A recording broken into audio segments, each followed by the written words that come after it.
Hey there, it is Tomster here on the behalf of Indie Structural Productions once again, and we're continuing onwards with the throwback baritone build videos. So, all the staining's done now. I've put a good few layers of black on the back to kind of get the color just the way I want it. So now it's time to peel away all the masking and get to oiling.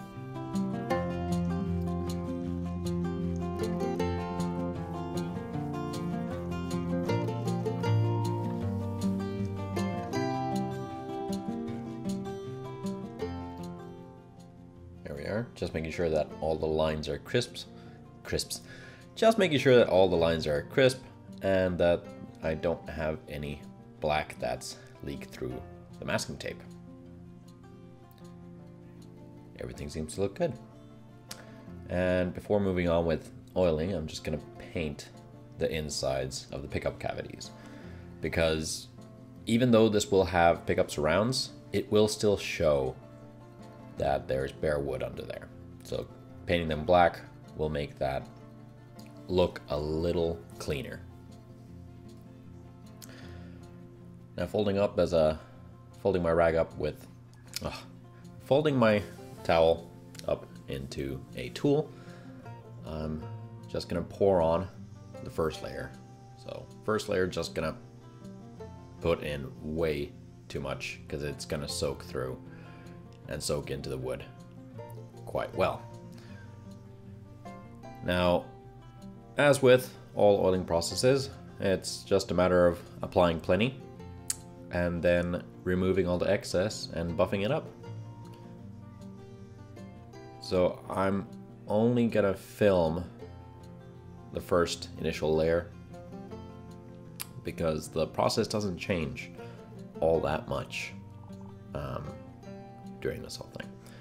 I do have, however, a tutorial coming up on how to oil and get a really, really good finish in doing so. So stay tuned for that later on.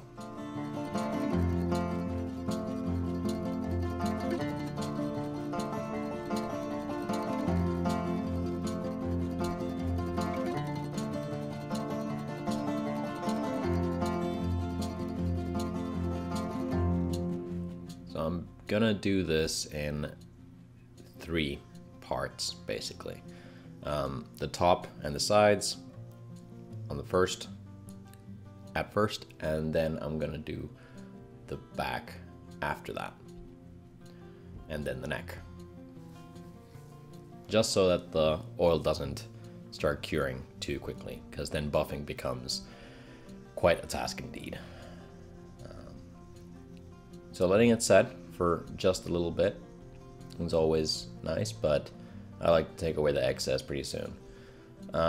Later on, when I'm applying lighter coats, so after about maybe 2 or 3 coats, I'll start putting on the oil a lot lighter, and then I'll let it sit for something like 10 minutes, depending on the room temperature at that point, and then start buffing it down.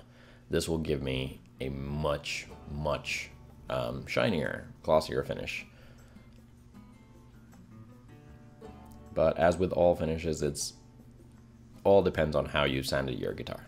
If you've done a great job at sanding, then your finish is also going to look that much better.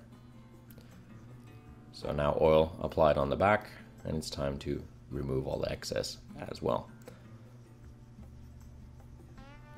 Now what I usually do is I take away the majority in this manner, and then I start buffing it out, so I start to get that sheen already at this point.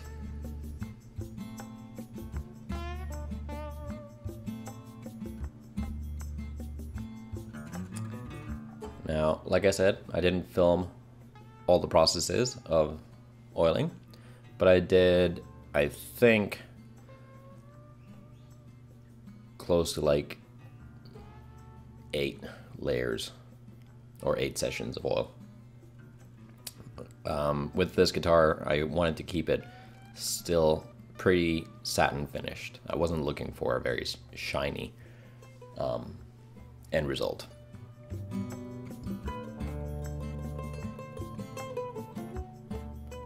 And yes, at this point I am clearly masking out the fretboard in preparation for fretwork. So I'm making sure that, or burnishing down with my fingernail along the fret, just to make sure that I have a nice point of contact for my file when I'm doing crowning. And 2 layers of masking tape just to protect the fretboard. After that's done, I mark off or mark all the frets with a Sharpie so that when I'm leveling, I can see where I need to remove more material. At this point, before putting on the masking tape even, it's very important that you check that your neck is absolutely straight. And if you have a notch straight edge, even better, because then you can check that the neck itself is completely straight instead of along the frets, which aren't leveled yet. So keep that in mind, because if your neck isn't leveling the frets will not actually level your neck at all. It will not really be true straightness, if that makes any sense. And yes, I'm just using a leveling beam with, I think, 150 grit. And if you've done your fretwork well, you really shouldn't need to sand away all that much. You can just good few swipes and you should already have flat frets. If the frets are seated well, that is. Now, finding the 12th fret, making sure that I find the 12th fret, and then putting a few bits of masking tape on that in preparation for doing the fall away. Now, the thing with the fall away is basically you're leveling down the last, well, all the frets after the 12th fret at a somewhat of an angle. This makes playing up high a lot easier and just makes it feel more comfortable, really.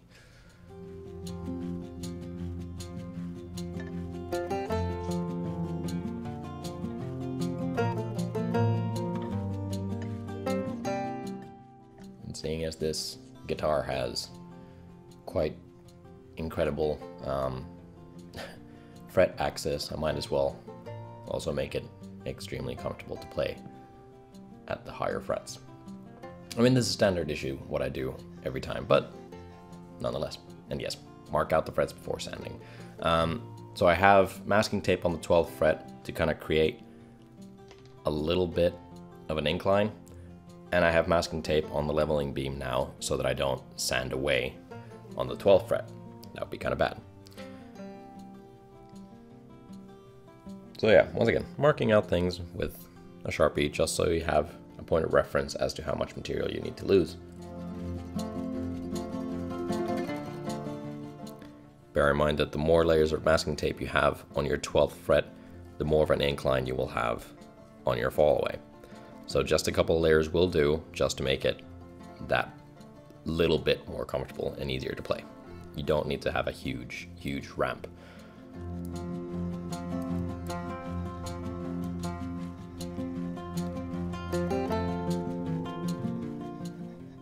So just a little bit of work and you should be set.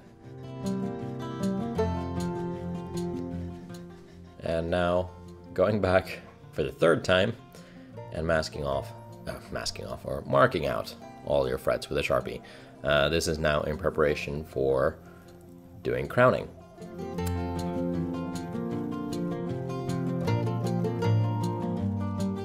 Using this triangular crowning file, I take away material from both sides of the fret in order to get that black line from the Sharpie as small as possible and in the middle of the fret. This means that the point of contact, or the intonation point, how I should say, is exactly in the middle of the fret. The wider of an area you have on the top of the fret, that means that your intonation point can be anywhere along that plateau, so to speak. So if you actually have one singular sharp point your intonation point will be that much more precise. And when it comes to intonation, you want that to be as precise as possible. So with crowning, the aim of the game is to make that black line as thin as you possibly can in the middle of your fret. Now, once all of that is done, I take some 400 grit paper and I take away all the file marks left behind. Now, going along the fretboard, I'm just rounding off the sharp edges, but going with the fret, I'm removing all those file marks. Because if you have file marks going with your neck, you're gonna feel that when you're bending your strings, because there is friction there from cuts going along your neck. If you're going up and down the fret, however, you're bending with any scratches that you might have, so it will not feel all that bad. And however, you get rid of all that by doing this next phase, which is using fret rubbers to go along and polish up each and every fret, moving through different grits as you do. So this is already the second grit. The coarse really takes off all the sandpaper marks, and then so on and so forth. The fret rubbers, as they get higher in grit, will take off the lower grit marks left over from the previous fret rubber. Fairly simple process. But dear God, will it make your hand cramp if you're not used to it. And sure, it is very monotonous work, but definitely way worth it. You can already start to see how those frets are shining up.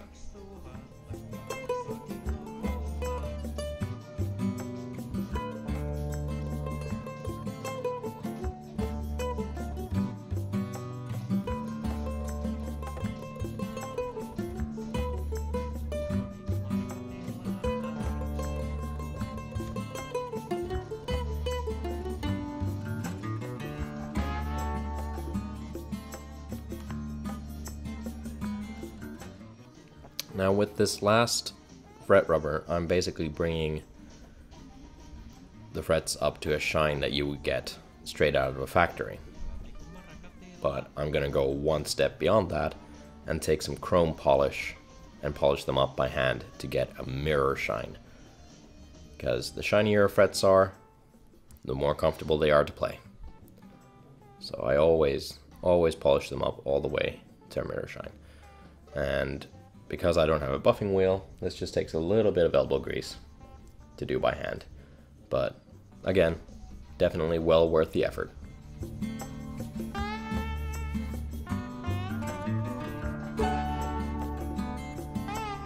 And I always do 3 or 4 frets at a time.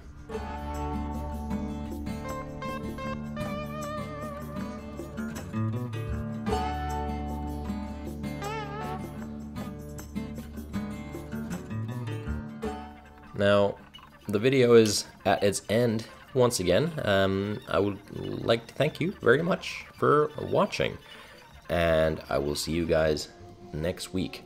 Be sure to comment down below, click that like button, and subscribe to see more content every week. Alrighty guys, see you next week. Bye bye.